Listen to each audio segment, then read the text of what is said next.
They threw my Purple Heart to the ground. Lydia, like my blood, meant nothing. Those words, raw with a veteran's pain, unveiled a betrayal buried deep in Birmingham's heart. Welcome to A Story Today, where Joseph Carter, a Black Vietnam hero, faces the sting of a Southern bank's hidden racism at a gala meant to honor him.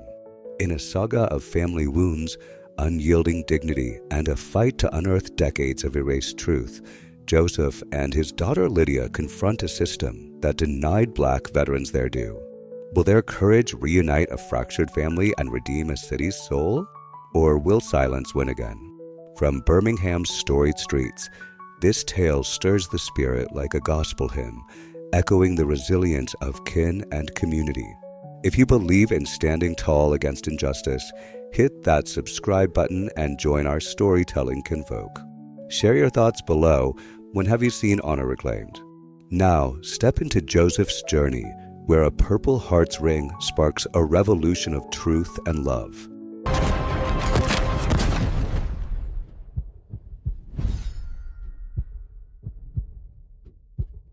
They told me I don't belong in their fancy party, Lydia, like I didn't bleed for this country. Joseph Carter's voice trembled as he clutched the phone, his weathered hands betraying the storm of emotions within. The words, spoken in a quiet Birmingham living room on August 15, 2025, carried the weight of decades of silenced pain. At 67, Joseph, a Vietnam veteran and owner of Carter's Auto Repair, sat surrounded by the relics of his life, a Purple Heart and bronze star framed on the wall, their shine dulled by time, a faded photo of his daughter, Lydia, at 7. In a sparkly church dress, her smile searching for a father who is often absent. The letter in his lap, embossed with the seal of Heritage Credit Union, had promised Honor, a guest of distinction at their 75th anniversary celebration for his community work. But the sting of those words, overheard from a bank guard's radio, had reopened wounds Joseph thought he buried. The living room was a modest shrine to a hard-won life. Tools from his auto shop lay neatly on a workbench in the corner, a testament to 40 years of fixing what was broken. But family photos were scarce. The absence of Lydia's grown-up face a silent accusation. She'd grown distant, her anger rooted in the years Joseph was lost to war and its aftermath, nightmares of jungles and gunfire that kept him from her recitals, her graduations. The letter had been his chance to bridge that gap, to show her the man he'd become, a pillar of Birmingham's East Side, hiring at-risk youth, teaching them the dignity of work. He'd called her that morning, his voice tentative. "Lydia, they're honoring me at the credit union. Will you come?" Her reply was clipped. "I'll think about it, Daddy." The chill in her voice had hurt more than any shrapnel.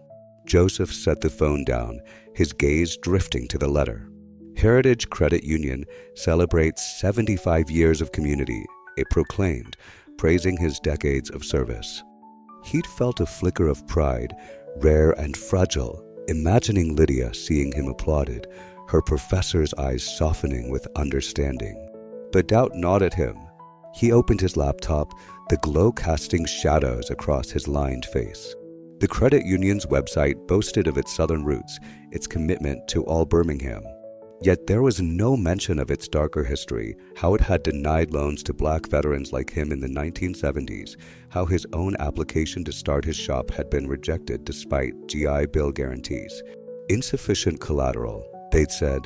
The white soldiers from his unit had bought homes and businesses with ease. He'd filed a complaint, but it vanished into bureaucratic silence. His mind flashed to 1972, standing in his army greens at a bank counter, the clerk's smile fading as she saw his skin. He'd swallowed the humiliation, worked odd jobs to save every dime, and opened his shop without their help. But the memory burned, a reminder of promises broken, not just to him, but to every Black veteran who'd returned to a country that spat on their sacrifice. He closed the laptop, his jaw tight. "I earned my place," he thought, tracing the Purple Heart's frame. "And I'll show Lydia I'm worth her pride." The phone rang, pulling him from his thoughts. General Raymond Sullivan's voice crackled through, warm and commanding. Joseph, you ready for the VFW reunion next week? Sullivan, his old commander, had saved him once, pulling strings to get him medical care after a shrapnel wound in '68. Joseph hesitated, then spoke of the invitation. The credit union's honoring me, sir. Guest of distinction, they say. Sullivan chuckled. About damn time, Sergeant. You bringing Lydia? Joseph's voice caught. I asked her. She's not sure. There was a pause, heavy with understanding. She'll come, Sullivan said firmly. She needs to see the hero I saw. You wear that Purple Heart, you hear. Joseph nodded, though Sullivan couldn't see. Yes, sir. Hanging up, Joseph stood, his movements deliberate, like a soldier gearing for battle. He pulled his brown suit from the closet, the fabric worn but meticulously pressed. He polished the Purple Heart, its ribbon faded but proud, and pinned it to the lapel. The mirror reflected a man weathered by war and time, short gray hair, deep-set brown eyes that held both fire and sorrow, skin etched with lines of resilience. At 5 feet 10 inches, his frame was still strong, his shoulders square, a testament to years of lifting engines and burdens alike.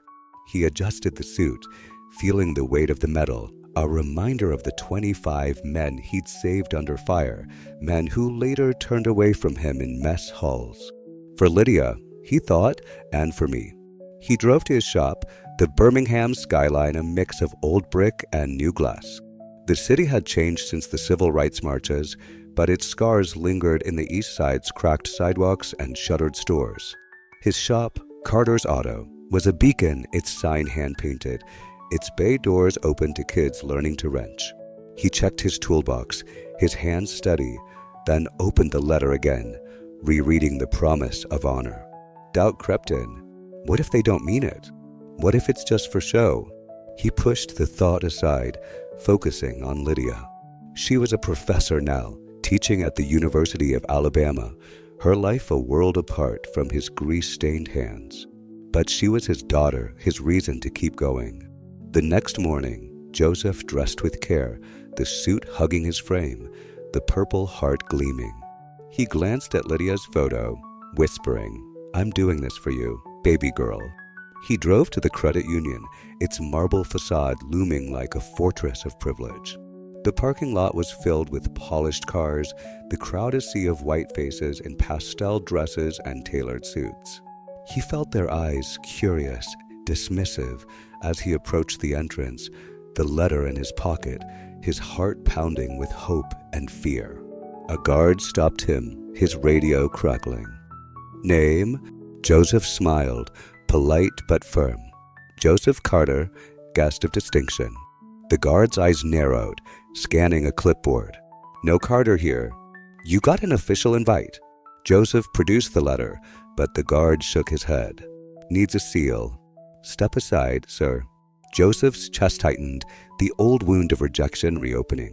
He heard the guard mutter into his radio, some guy claiming to be a guest. Doesn't belong here. The words cut deeper than any blade, echoing the slurs of his youth, the denials of his service. He reached for his VA ID, his voice steady. I'm a Vietnam vet, served 3 tours. Check with Mr. Thornton. The guard smirked, calling for backup. We got a problem here. Another guard approached, hand on his belt, as guests whispered and stared. Joseph stood taller, his eyes blazing.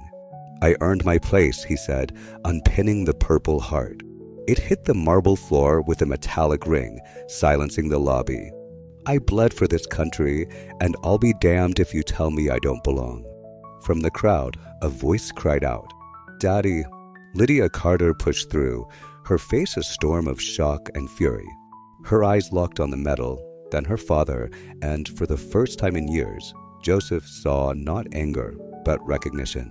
She grabbed his hand, her voice fierce. He's my father, and he's staying. The guards hesitated, but the crowd's murmurs grew, phones raised, capturing the moment as #HonorJosephCarter began to trend. Joseph's heart raced, not from fear, but from the touch of his daughter's hand, a lifeline he thought lost forever.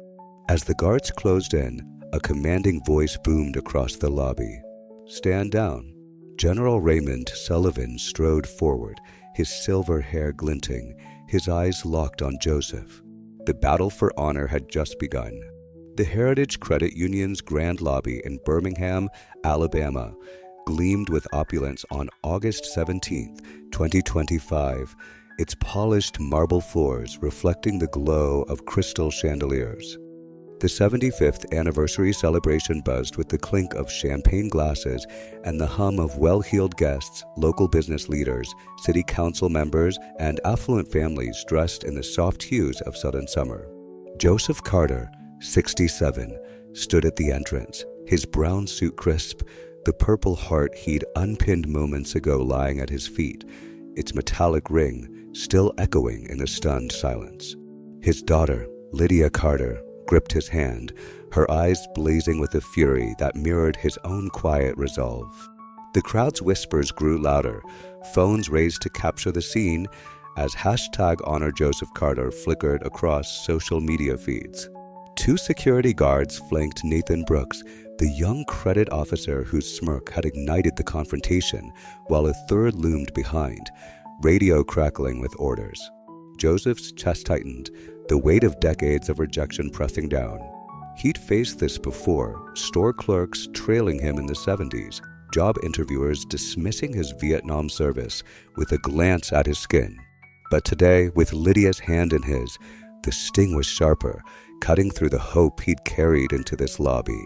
He'd come to be honored as a guest of distinction, invited for his work at Carter's Auto Repair, where he mentored Birmingham's youth. The letter, now crumpled in his pocket, had promised recognition, a chance to show Lydia the father she'd lost to war's scars. Instead, he was a spectacle, his purple heart, a symbol of saving 25 men under fire, treated as a trinket by Brooks' sneering demand for an official invite. Lydia's voice shook with indignation. "This is my father, Joseph Carter," she said, loud enough for the gala guests to hear. "You invited him as a guest of honor, and now you're throwing him out?" Her tailored navy dress, chosen for her role as a University of Alabama professor, contrasted with the fire in her brown eyes, inherited from her mother but fueled by years of fighting inequity. She stepped closer to Brooks, her 5 feet 2 inches frame radiating defiance. "Check your list again." "He's not leaving." Brooks, 35, with slicked back hair and a pinstripe suit that screamed ambition, adjusted his tie, his smirk unwavering. "Ma'am, our protocol requires a sealed invitation." "This letter," he said, holding up Joseph's crumpled paper, "lacks verification. Security's just doing their job." His tone dripped with condescension, his blue eyes flicking to the guards, who tightened their stance. Joseph felt the familiar burn of humiliation, but his military training held firm, shoulders back, gaze steady.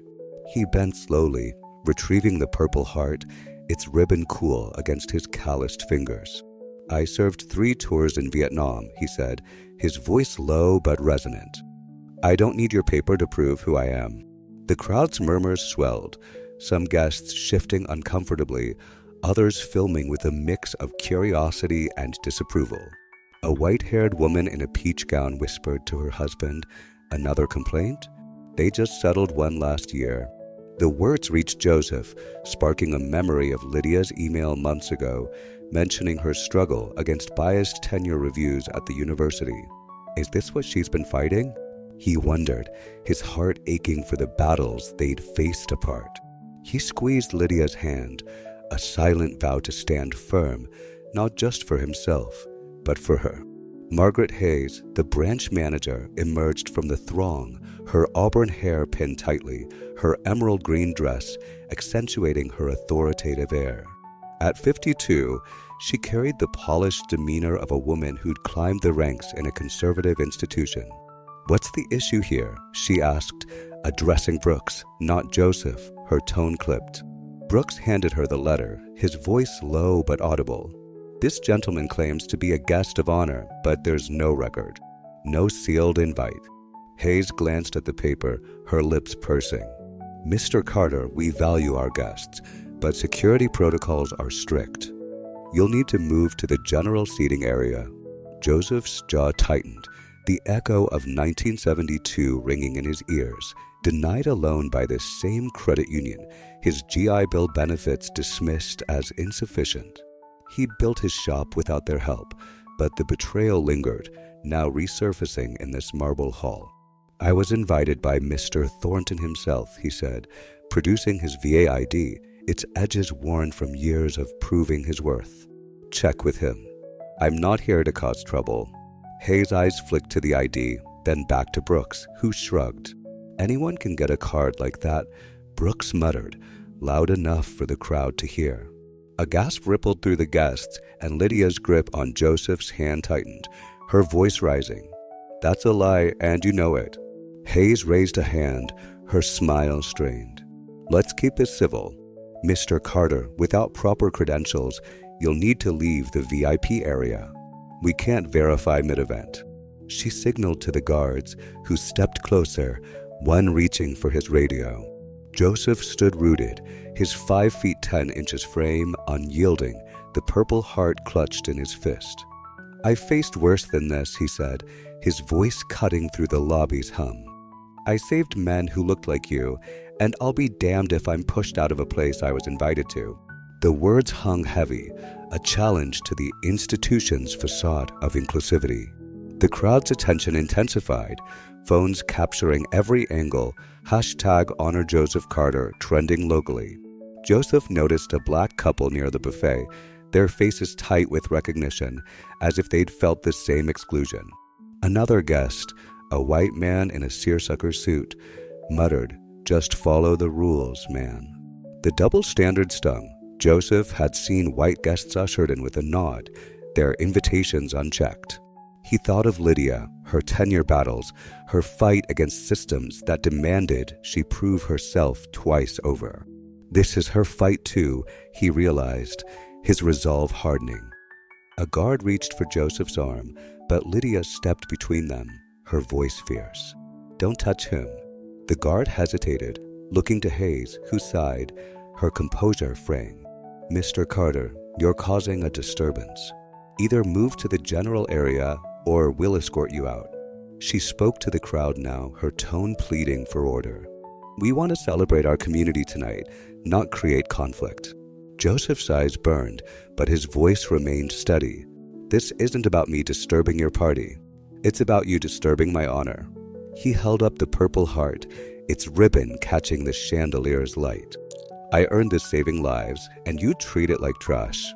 Check with Thornton or explain to Birmingham why you're throwing out a vet you invited." The crowd's whispers turned to murmurs of outrage, some clapping, others turning away in discomfort. Lydia's eyes glistened, her hand still in his, a lifeline across years of distance. Hayes' face paled, but she doubled down. "The ceremony starts in 10 minutes. We don't have time to verify. Security, please." The guards moved in, one grabbing Joseph's elbow. He didn't resist, but his stance was immovable, his training kicking in calm under pressure, dignity unbroken. The lobby fell silent, the clink of glasses gone, as guests watched, torn between tradition and justice. A voice from the crowd broke the tension. "That's enough." General Raymond Sullivan strode forward, his silver hair glinting, his tailored suit barely hiding the military steel in his posture. At 78, he commanded the room, his eyes locked on Joseph. "This man saved my life in 68. You're not touching him." The guards froze, Hayes' smile crumbling. Lydia's breath caught, her eyes darting from Sullivan to her father, seeing him anew. Joseph's heart pounded, not from fear, but from the weight of recognition, the promise of a fight he hadn't sought but wouldn't flee. As Sullivan reached his side, the lobby pulsed with anticipation, the battle for honor now a public reckoning. The grand lobby of Heritage Credit Union in Birmingham, Alabama, pulsed with a tense stillness, the air heavy with the weight of a confrontation that had silenced the 75th anniversary celebration. Joseph Carter, 67, stood unyielding, his brown suit crisp, the purple heart clutched in his weathered hand, its metallic ring from hitting the marble floor still echoing in the minds of the stunned guests. His daughter, Lydia Carter, 40, stood beside him, her navy dress a stark contrast to the fire in her eyes, her hand gripping his in a fierce alliance. General Raymond Sullivan, 78, towered at Joseph's other side, his silver hair catching the chandelier's glow, his commanding presence halting the security guard's mid-step. The crowd, Birmingham's elite in pastel suits and summer dresses, watched, phones raised, as #HonorJosephCarter trended across social media, the hashtag a spark igniting a city's conscience. Joseph's heart pounded, not from fear but from the surreal weight of this moment.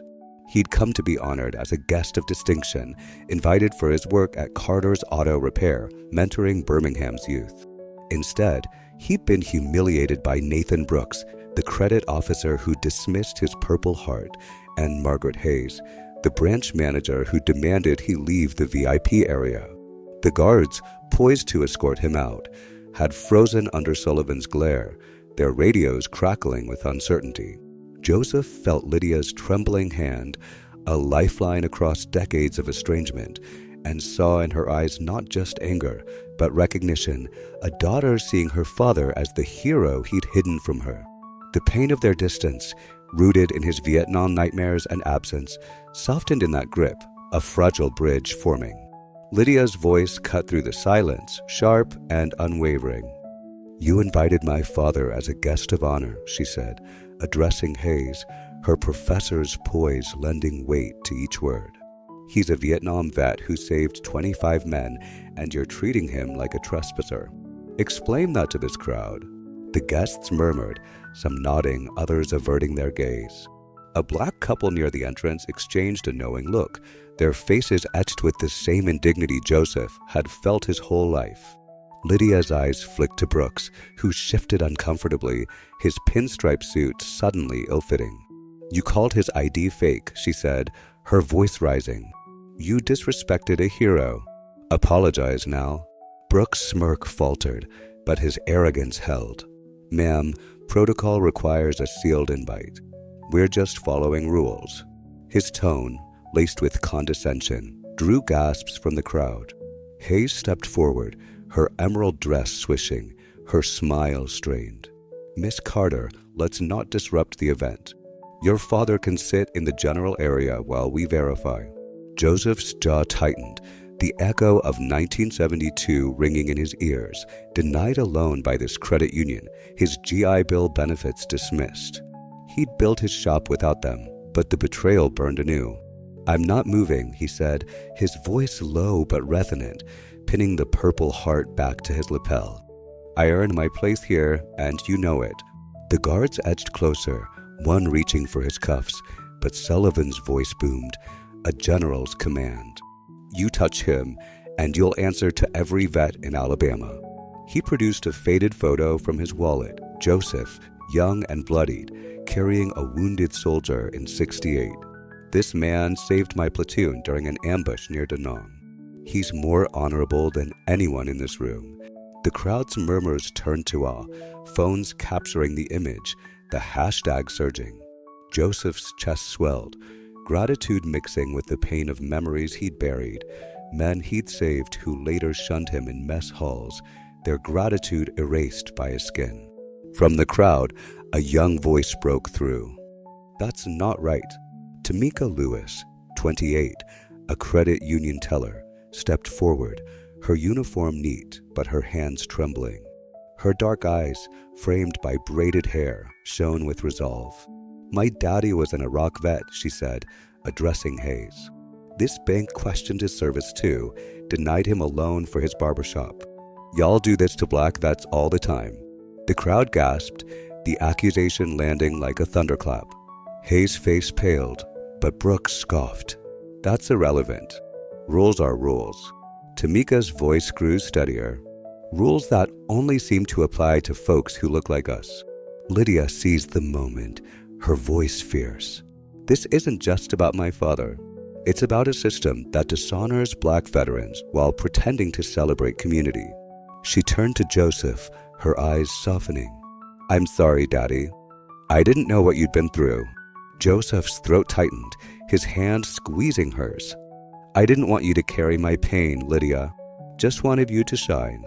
The exchange, raw and intimate, silenced the lobby, guests lowering their phones, some dabbing tears, the weight of a father's sacrifice and a daughter's regret palpable. Sullivan scanned the crowd, spotting familiar faces, veterans he'd invited for the event. He pulled out his phone, his fingers swift. "Carter's in trouble, VIP entrance. Move now." Within moments, 5 figures pushed through the throng. Leon, Hawk, Turner, Carla, Blaze, Jenkins, Tyrone, Ghost, Powell, Samuel, Doc, Hayes, and Anita, Viper, and Gwyn, all Vietnam-era vets who'd served with Joseph. They formed a protective semicircle around him and Lydia, their civilian clothes, polos, blazers, a denim jacket belied by their military precision. Hawk, a wiry man with salt and pepper hair, spoke first, his voice gravelly. "This man carried me 2 miles to a medevac in '68. You're not touching him." Blaze, her gray curls framing a steely gaze, added, "He's family. You disrespect him, you disrespect us all." The guards retreated a step, their confidence shaken. Hayes' composure cracked, her voice rising. "This is a private event. You're disrupting our celebration." Sullivan's eyes narrowed. "You disrupted Joseph's honor first. Call Edward Thornton." Now, he held up the photo, its image projected on a nearby screen by a quick-thinking guest, showing Joseph's heroism. The crowd's reaction split. Some cheered, others whispered about protocol. Joseph felt the weight of those eyes, the same judgment he'd faced returning from Vietnam, spat on in his uniform. But Lydia's hand, Tamika's courage, and his brothers in arms gave him strength. He looked at Lydia, his voice barely a whisper. "I'm sorry you're seeing this, baby girl." She shook her head, tears falling. "I'm proud to see it, Daddy." Brooks, sensing his control slipping, barked at the guards. "Cuff him for trespassing." The lead guard hesitated, glancing at the crowd, now filming from every angle. "Sir, maybe we should check with Thornton." Brooks cut him off. "Do it." Sullivan stepped forward, his voice a blade. "You cuff Joseph Carter, and you'll face a lawsuit that'll bankrupt this bank. I've got his service records, citations, and 25 witnesses to his valor." He gestured to the veterans, their faces a wall of resolve. The guards froze, radios silent, as the lobby pulsed with anticipation. Lydia turned to the crowd, her professor's voice carrying. "This bank claims to honor Birmingham, but it dishonors men like my father, who gave everything for this country. How many more have been erased?" Her words struck a chord, black guests nodding, some whites shifting uncomfortably. Tamika added, "I've seen it. Loan apps from black folks get extra scrutiny. It's not protocol. It's prejudice." The crowd's murmurs grew into a roar, the hashtag exploding regionally. Joseph stood taller, the Purple Heart gleaming on his chest, his daughter at his side, his brothers in arms around him. He hadn't sought this fight, but he wouldn't flee it, not with Lydia's pride in her eyes, not with Birmingham watching.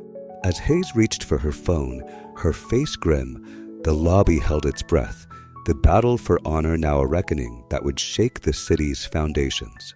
The Heritage Credit Union's opulent lobby in Birmingham, Alabama, had become a battleground of truth, the 75th anniversary celebration frozen in a charged standoff. Joseph Carter, 67, stood resolute, his brown suit a quiet defiance, the Purple Heart pinned to his lapel gleaming under the chandeliers. His daughter, Lydia Carter, 40, held his hand, her navy dress swishing with each fierce gesture, her professor's voice still echoing with accusations of systemic racism. General Raymond Sullivan, 78, flanked Joseph's other side, his silver hair a beacon of authority, surrounded by 5 Vietnam veterans: Leon, Hawk, Turner, Carla, Denise Johnson, Tyrone, Ghost, Powell, Samuel, Doc, Hayes, and Anita. Viper and Gwen, whose protective formation spoke of unbreakable loyalty. Tamika Lewis, the 28-year-old teller, stood nearby, her words about her father's denied loan hanging heavy, a spark that had ignited the crowd. Across the marble floor, Margaret Hayes, the branch manager, clutched her phone, her emerald dress no match for her fraying composure, while Nathan Brooks, the credit officer, shifted nervously, his arrogance crumbling under the weight of #HonorJosephCarter, now trending globally. Joseph's heart raced, a mix of pride and pain swelling as he felt Lydia's grip, a lifeline across years of absence. Her defense of him, her recognition of his heroism, had cracked the wall between them, built by his Vietnam nightmares and silence. The crowd, Birmingham's elite, their champagne forgotten, watched, some filming in solidarity, others whispering about disruption. Joseph's eyes met Tamika's, seeing in her the same resolve he'd felt in '72, denied a loan by this credit union despite his GI Bill. The veterans' presence, their weathered faces a testament to shared sacrifice, anchored him. He hadn't sought this fight, but with Lydia and his brothers in arms beside him, he wouldn't back down. Hayes, her voice sharp, tried to regain control. "This event is for our community," she said, addressing the crowd. "We'll resolve this privately. Please, let's continue the celebration." Her plea fell flat, drowned by murmurs of dissent. Lydia stepped forward, her eyes blazing. "You can't bury this, Mrs. Hayes. My father's service, Tamika's father's service, they've been erased by your bank for decades. That's not a celebration. That's a lie." The crowd's reaction split. Black guests nodded. White ones shifted uncomfortably, the truth cutting through the lobby's polished facade. A new figure emerged, pushing through the throng. Claudia Freeman, 42, a Birmingham Post reporter, held a tablet, her braided hair pulled back, her dark eyes sharp with purpose. She'd been covering the gala, but now thrust the tablet toward Hayes, displaying a shaky video of Joseph's confrontation, uploaded minutes ago. "This is live, Mrs. Hayes," Claudia said, her voice steady. "Over 50,000 views already. #HonorJosephCarter is trending. Care to comment?" Hayes' face drained of color, her phone slipping in her hand. Brooks muttered, "This is getting out of hand," but Claudia's voice cut through. "It's been out of hand for years. I've got tips from your staff, emails, policies, all showing Heritage targets Black customers for extra scrutiny. Want to explain that?" Joseph's breath caught, the word emails sparking a memory of his 1972 loan denial, the clerk's cold dismissal. "We need more proof." He'd suspected bias, but had no evidence until now. Tamika stepped closer, her uniform crisp, her voice trembling but firm. "I sent those emails," she said, facing Hayes. "I've seen it. Loan apps from Black folks get flagged, delayed, rejected for reasons we don't apply to white customers. My daddy's app was denied in '05, same as Mr. Carter's in '72. Y'all use code words like high-risk area, but it's racism, plain and simple." The crowd gasped, phones capturing every word, the hashtag surging to national trends. Lydia seized the moment, her professor's voice carrying across the lobby. "This bank's history is built on lies," she said, turning to Joseph. "Daddy, they denied you a loan in '72, didn't they? After you risked your life for this country." Joseph nodded, his throat tight. "They said I didn't have enough collateral," he said, his voice low but piercing. "I had my GI Bill, my service, but it wasn't enough for them." He held up the Purple Heart, its ribbon catching the light. This wasn't enough. Lydia's eyes glistened, her hand squeezing his. "I didn't know," she whispered, her voice breaking. "I'm so sorry I didn't see her fight." Joseph's eyes softened, a father's love breaking through. "You're seeing it now, baby girl. That's enough." The exchange, raw and intimate, silenced the crowd, some dabbing tears, others lowering their phones in respect. Sullivan's voice rumbled, directed at Hayes. You've got evidence piling up, emails, testimonies, history. Call Edward Thornton or explain to the world why you're dishonoring a hero. He gestured to the veterans, their faces unyielding. Hawk pulled out a leather folder, handing it to Claudia. Service records, citations, photos, he said. Joseph saved 25 men, including me. You can't erase that. Claudia scanned the documents, her eyes widening. This is gold, she murmured, typing furiously, the Post's live feed exploding with comments.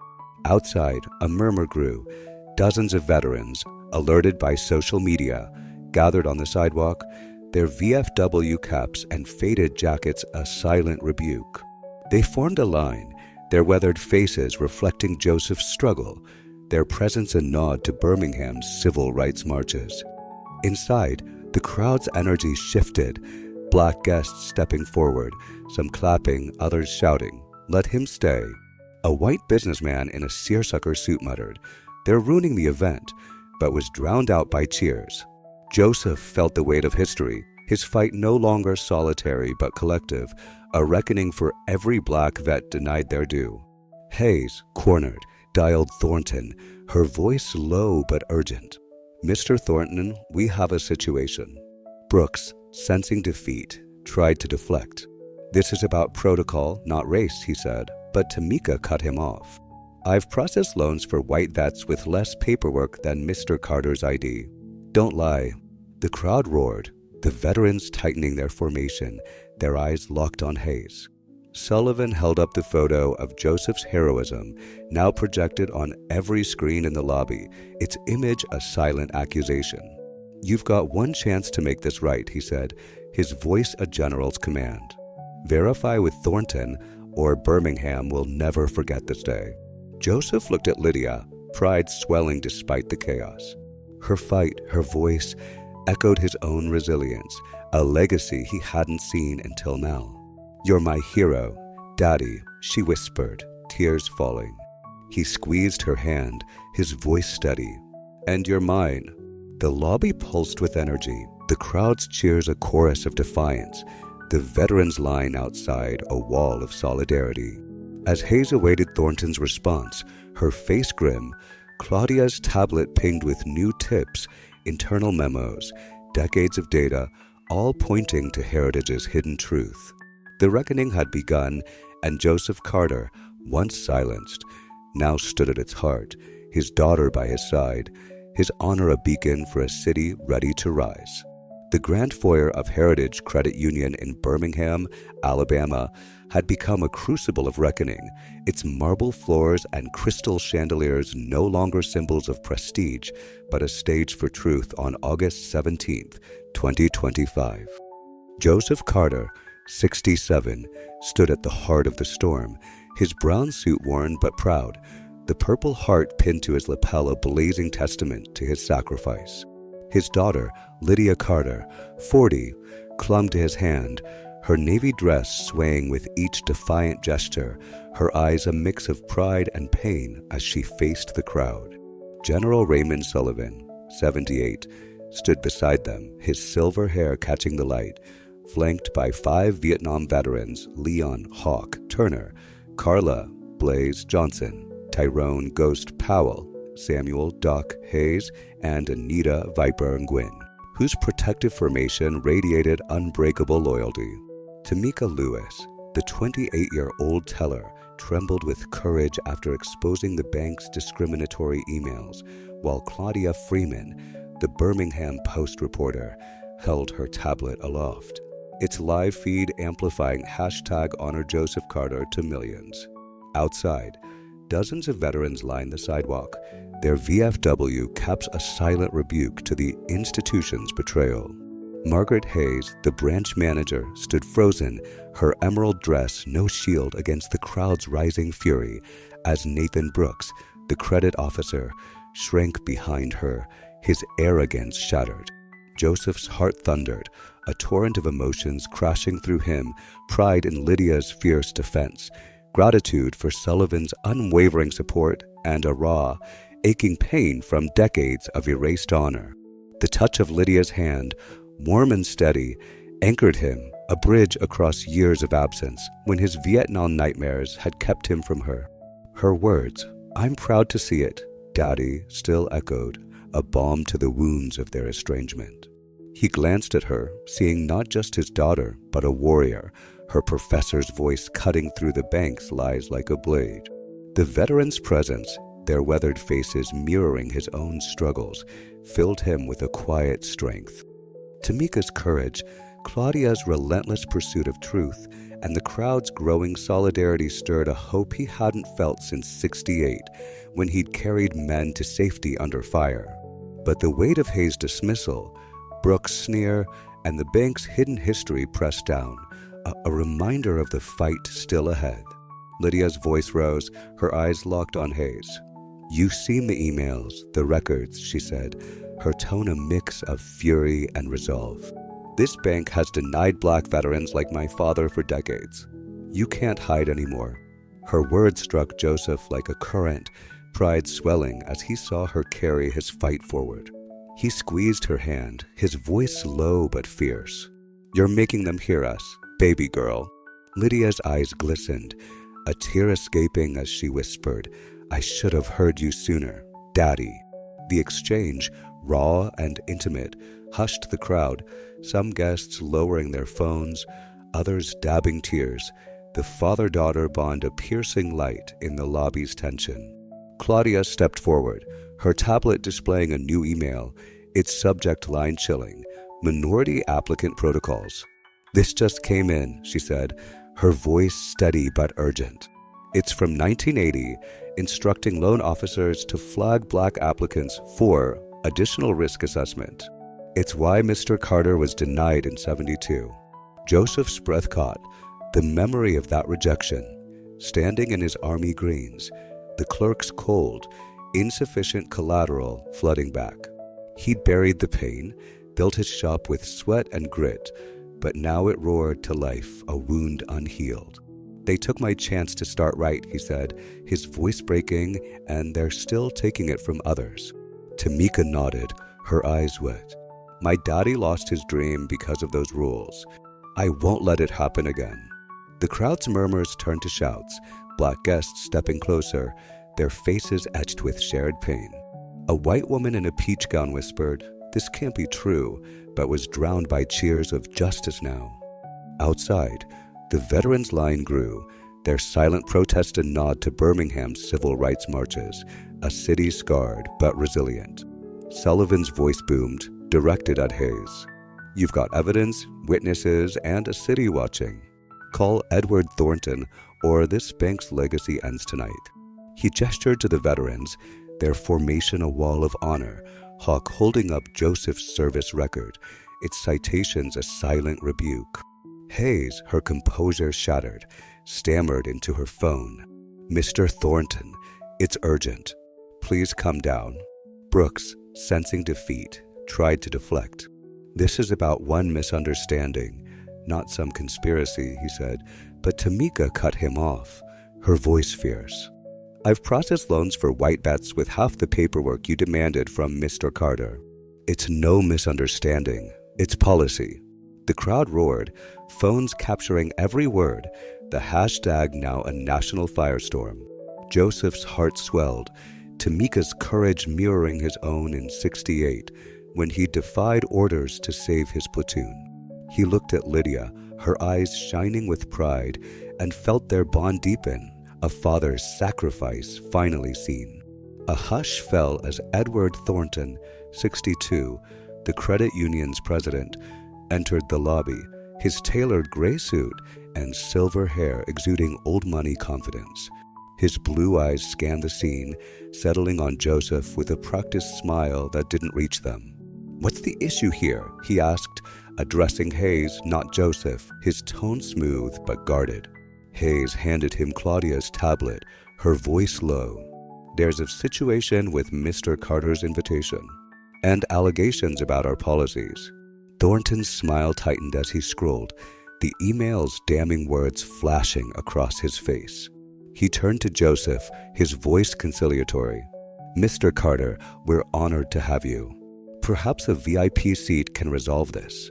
Joseph's jaw clenched, the offer a hollow echo of the bank's 1972 dismissal.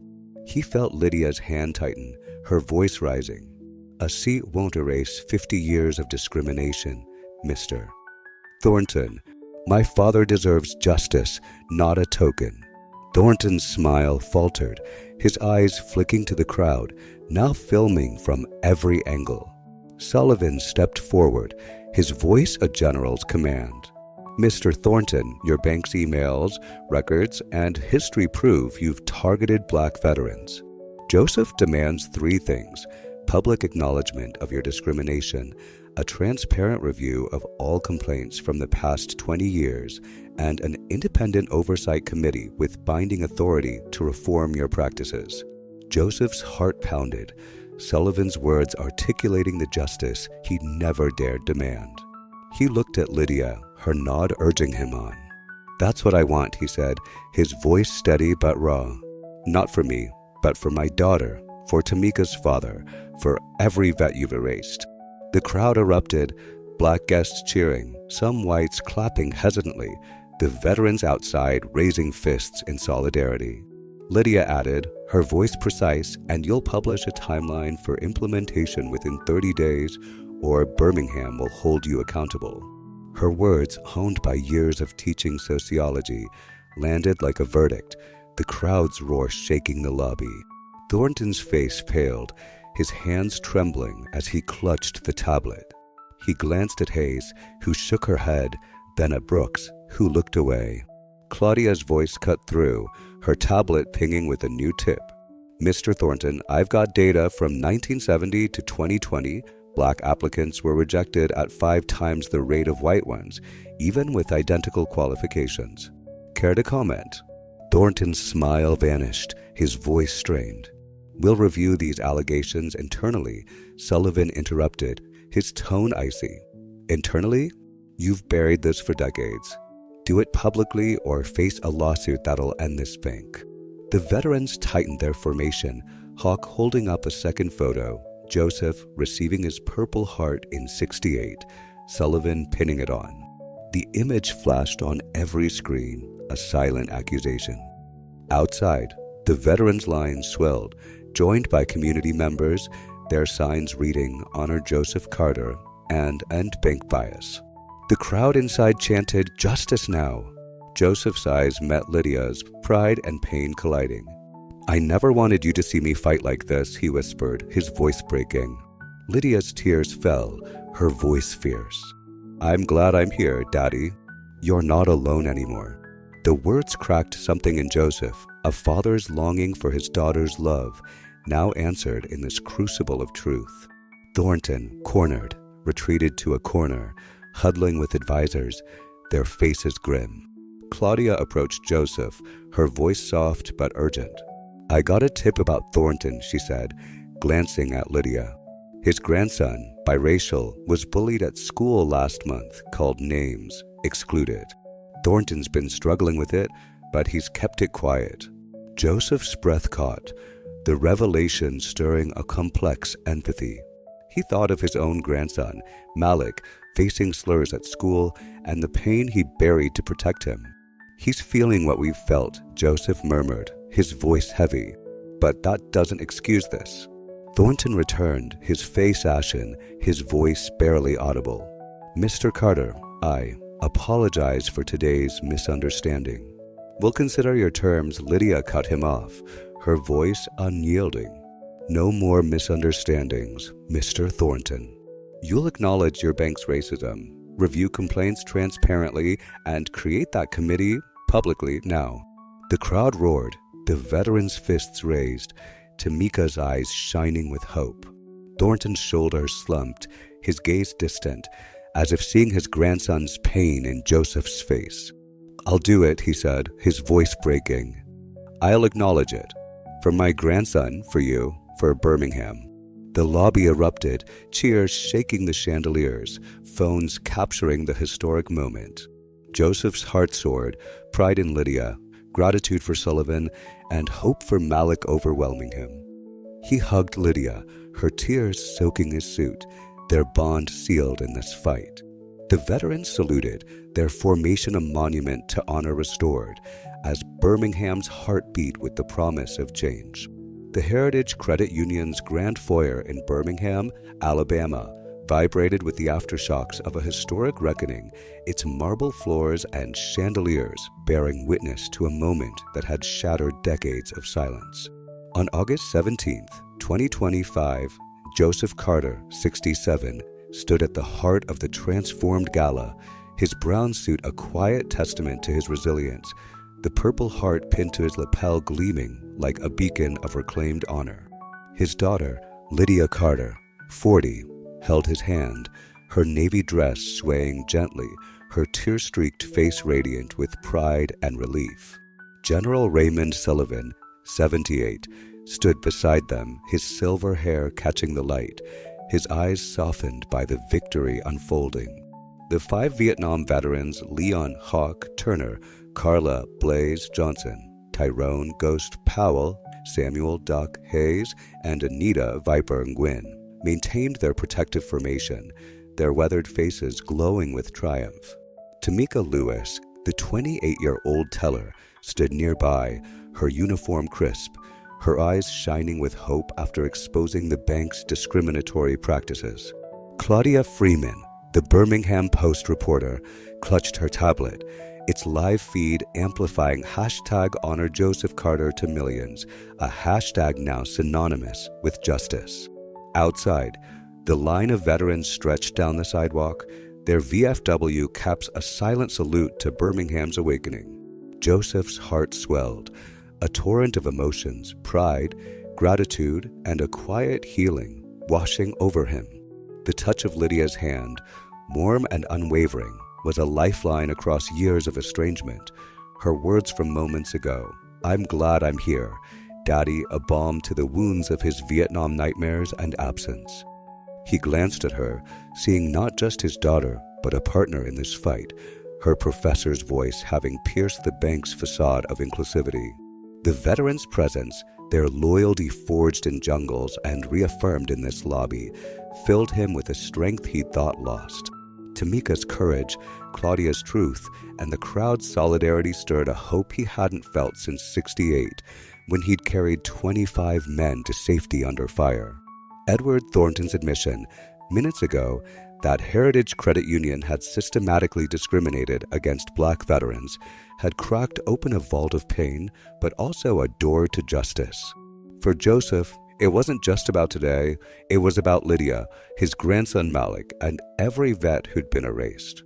Thornton, 62, stood before the microphone, his tailored gray suit rumpled, his silver hair disheveled, his blue eyes haunted by the weight of his confession. The crowd, Birmingham's elite, their champagne abandoned, watched in stunned silence, phones still raised, capturing the historic moment. On behalf of Heritage Credit Union, Thornton said, his voice trembling, "I acknowledge our history of discrimination against Black veterans and applicants, including Mr. Joseph Carter. We commit to his demands a public review of all complaints from the past 20 years, an independent oversight committee with binding authority, and a published timeline within 30 days. His words, raw and unscripted, drew gasps, then cheers, the lobby erupting in a thunderous roar that shook the chandeliers. Joseph's breath caught, pride and disbelief colliding. He'd come to be honored as a guest, not to spark a revolution, yet here he stood, his fight reshaping a city's legacy. Lydia squeezed his hand, her voice a whisper. "You did it, Daddy. They're listening." Her tears fell, and Joseph's throat tightened, his own eyes misting. "We did it, baby girl," he said, his voice breaking. "You made them see me." The exchange, intimate amid the chaos, silenced nearby guests, some dabbing tears, others clapping softly, the father-daughter bond a piercing light in the lobby's grandeur. He thought of Malik, his 18-year-old grandson, who'd faced slurs at school and vowed this victory would pave a better path for him. Thornton gestured to the stage, his voice steadier.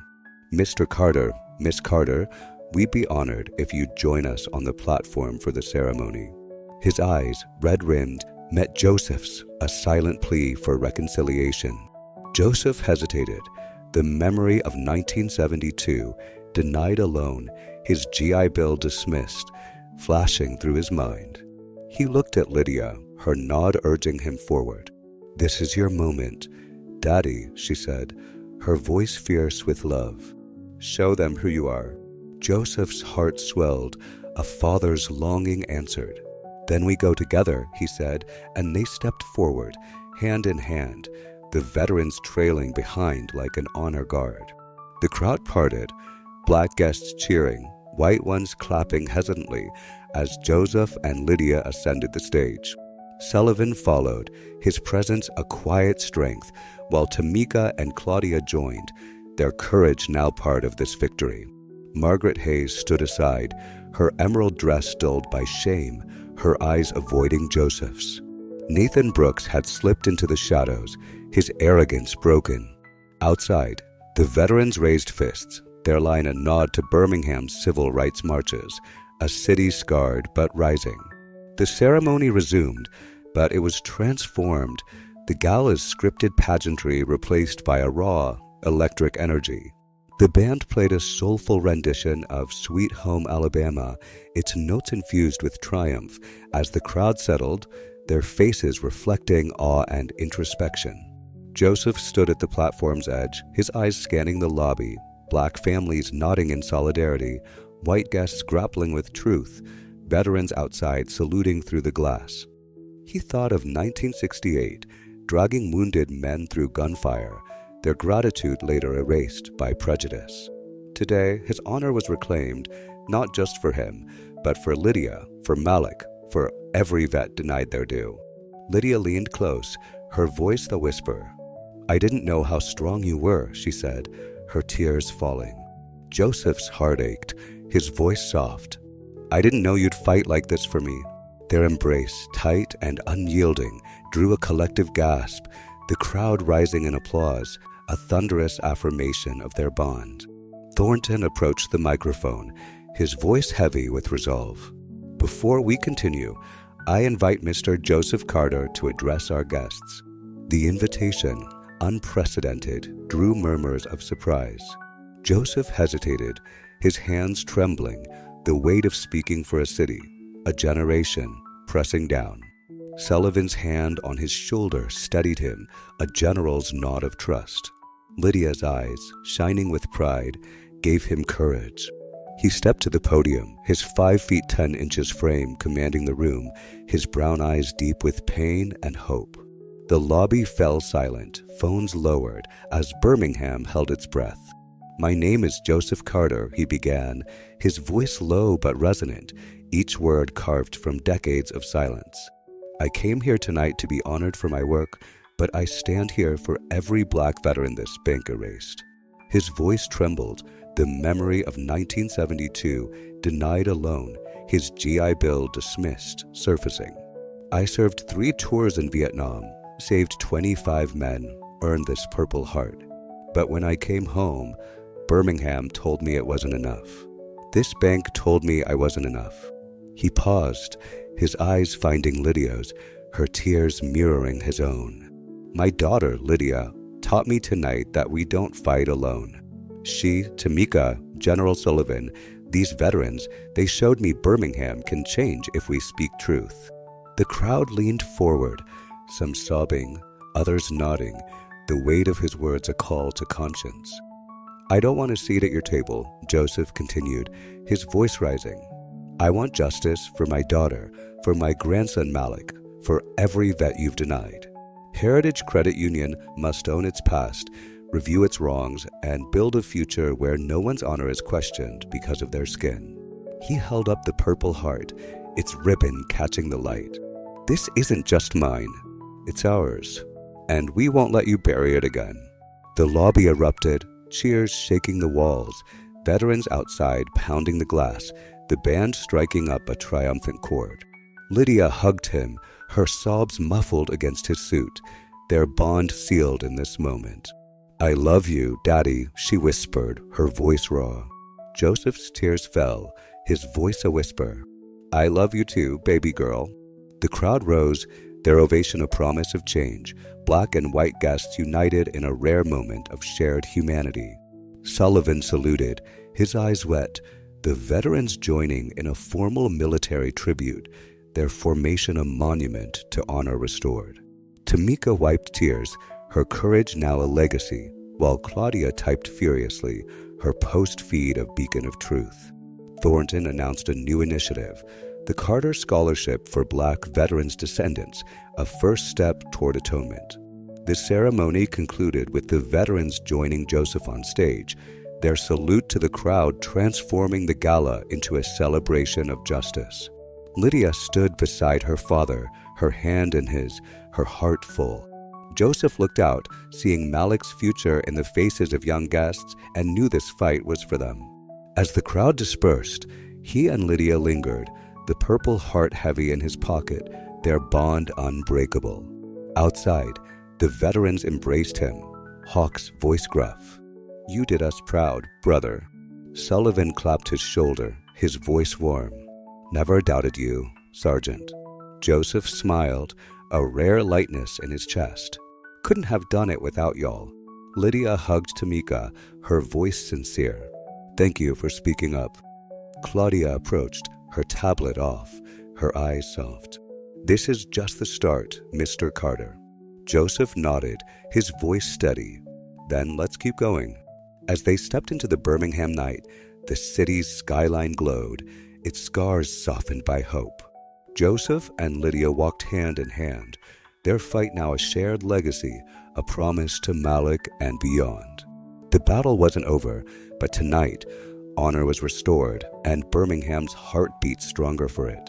The Birmingham sun cast a golden glow over the Heritage Credit Union's newly renovated plaza, its marble facade softened by a year of transformation. On August 16th, 2026, the air hummed with anticipation as hundreds gathered for the credit union's 76th anniversary, no longer a gala for the elite, but a community celebration open to all. At the heart of the plaza stood Carter Hall, a gleaming addition named for Joseph Carter, its glass doors etched with his Purple Heart and a quote from his speech a year ago, "Your dignity is non-negotiable." Joseph, now 68, stood at the podium as the event's keynote speaker, his brown suit replaced by a tailored navy blazer, the Purple Heart pinned proudly to his lapel. His weathered face, etched with lines of resilience, glowed with a quiet pride as he surveyed the crowd, black and white families, veterans in VFW caps, students clutching Carter Scholarship flyers, and city leaders who'd once turned away.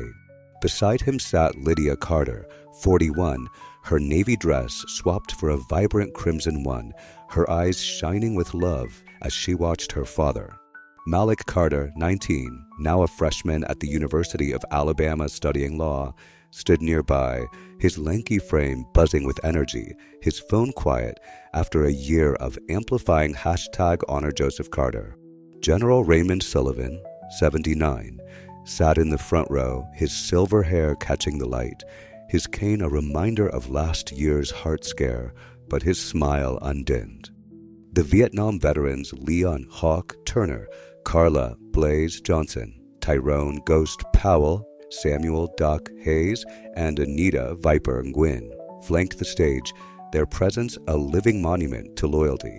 Tamika Lewis, 29, now director of Heritage's Fair Lending Division, beamed in her professional suit, her courage a cornerstone of the bank's reforms.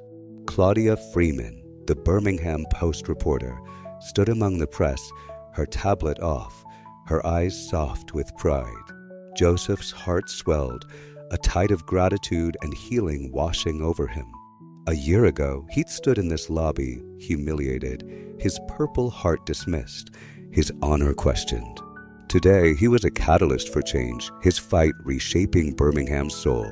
Carter Hall housed an exhibit on Heritage's discriminatory past, denied loans, buried complaints, and Joseph's 1972 rejection, now required reading for staff and students. The Carter Scholarship, funding 15 Black veterans' descendants in STEM and law, had sparked hope across the city. The Independent Oversight Committee, mandated by his demands, had published a damning report leading to reforms adopted by 10 credit unions statewide. His auto shop, expanded with a fair loan, now trained dozens of at-risk youth, including Malik's friends, their grease-stained hands a testament to dignity earned. He thought of Lydia, her fierce defense a year ago cracking the wall between them, her love now a daily gift, late-night calls, Sunday dinners, shared dreams. Malik, once angry at the world's slurs, had found purpose, his social media campaign a spark for justice. Sullivan's loyalty, Tamika's truth, Claudia's reporting, and the veterans' solidarity had woven a tapestry of change, a legacy for Birmingham's future. Joseph's eyes misted, the weight of his Vietnam scars, nightmares, shunned gratitude, softened by this moment. He'd fought for his country, then for his dignity, and now for his family and city. Lydia leaned close, her voice the whisper. "You're home. Daddy," she said, her hand brushing his. Joseph's throat tightened, his voice low. "Because of you, baby girl." Their bond, forged in last year's fire, was unbreakable, a father's absence healed by a daughter's faith. Malik grinned, snapping a photo, his eyes bright with pride. "You're a legend, Grandpa," he said, his voice cracking. Joseph chuckled, a rare lightness in his chest, thinking of Malik's law school dreams, a path he'd helped clear. Joseph stepped to the microphone, his 5 feet 10 inches frame commanding the plaza, his brown eyes deep with pain and hope. The crowd fell silent, veterans saluting, families leaning forward, Birmingham holding its breath. "A year ago, I stood in this lobby, my honor questioned, my service erased," he began, his voice steady but raw, each word a chisel carving truth. "I came to be a guest, but left a fighter, not alone, but with my daughter, Lydia, my brothers in arms, Tamika, Claudia, and you, Birmingham." His voice trembled, the memory of 1972, denied alone, his GI Bill dismissed, surfacing. "I served 3 tours in Vietnam, saved 25 men, but this bank told me it wasn't enough. They told black veterans like me we weren't enough." He paused, his eyes finding Lydia's, her tears mirroring his own. "My daughter showed me we're more than enough," he continued, his voice rising. "She fought with me, taught me that truth can't be buried if we speak it together. Malik, my grandson, showed the world our story, proving the young can lead. General Sullivan, these veterans, gave me their strength, proving loyalty outlasts war. Tamika and Claudia gave us truth, proving courage can change a city." The crowd nodded, some sobbing, others clapping, the weight of his words a call to conscience. Joseph held up the Purple Heart, its ribbon catching the sun. "This isn't just mine," he said, his voice a thunderclap. "It's for every vet denied, every dream deferred, every child told they don't belong. Heritage Credit Union owned its past, but Birmingham must own its future. Keep fighting for your kids, your neighbors, your dignity." The plaza erupted, cheers shaking the glass doors, veterans raising fists, students waving scholarship flyers. Lydia hugged him, her sobs muffled, her voice fierce. "I'm so proud, Daddy." Joseph's tears fell, his voice a whisper. "You're my heart, Lydia." Sullivan stood, saluting, his eyes wet, the veterans joining in a formal military tribute, their formation a monument to honor restored. Tamika wiped tears, her new role a testament to her courage, while Claudia typed a final post, her post feed a beacon of change. Edward Thornton, 63, approached the podium, his gray suit less polished, his blue eyes softened by a year of atonement. "Mr. Carter," he said, his voice heavy, "you've changed us. Carter Hall, the scholarship, our reforms, they're your legacy." His voice broke, thinking of his grandson, now thriving at a new school. "I failed my family, my city, but I'm trying to make it right." Joseph extended a hand, his voice steady. "Keep trying, Mr. Thornton. That's enough for today." The crowd rose, their ovation a promise of renewal, black and white united in a rare moment of shared purpose. Malik snapped photos, his law school dreams fueled by this day. Lydia stood beside her father, her hand in his, their bond a living legacy. The band played Ain't No Mountain High Enough, its soulful notes echoing Birmingham's resilience as families danced, veterans embraced, and students dreamed. Joseph looked out, seeing Malik's future in the young faces, knowing this fight was for them. A year had transformed Birmingham. The Oversight Committee's report had exposed decades of bias, forcing Heritage to retrain staff, revise algorithms, and fund community programs. Tamika's Fair Lending Division approved loans for black veterans at triple the previous rate, her father's barbershop now thriving. Claudia's reporting earned a Pulitzer nomination, her stories sparking statewide reforms. Sullivan's VFW launched a mentorship program, pairing veterans with youth, while Hawk, Blaze, and the others volunteered, their stories inspiring schools. Lydia's tenure was confirmed, her course on economic inequity now required, her bond with Joseph sealed by weekly dinners. Malik, inspired by his grandfather, planned to serve in the JAG Corps, fighting for justice. Joseph's shop, expanded with a fair loan, was a hub of hope, its bays filled with kids learning to wrench, their futures brighter. He framed his Purple Heart beside Lydia's photo, no longer a wound but a badge of triumph. Thornton, humbled, joined the Oversight Committee, his grandson's smile a daily reminder to atone. Nathan Brooks, fired, enrolled in racial equity training, his journey just beginning. Margaret Hayes, reassigned, wrote Joseph an apology, her shame a quiet lesson. As the celebration wound down, Joseph and Lydia lingered in Carter Hall. Its exhibit, Joseph's medals, denied loan papers, protest photos, a testament to truth. Malik joined them, his phone buzzing with messages. "The hashtag's back," he said, grinning. "People want more stories like yours, Grandpa." Joseph smiled, his voice soft. "Then we'll keep telling them." Lydia hugged him, her voice raw. "When you walked into that lobby last year, I didn't think it'd lead to this." Joseph's eyes misted, his voice steady. "I didn't think you'd fight with me. That's all I needed." They stepped outside, the Birmingham skyline glowing, its scars softened by hope. The crowd dispersed, but the plaza pulsed with purpose, a city reborn. A voiceover began, resonant and warm. Honor Restored reminds us that justice demands courage, truth, and family. Joseph Carter fought not just for himself, but for a Birmingham where no one's erased. Have you seen Injustice Challenged? Share your story below, and let's build a future where dignity is non-negotiable. Like this video, subscribe for more tales of triumph, and pass it to someone needing hope. Thank you for witnessing Joseph's journey, where honor, once stolen, became a city's legacy.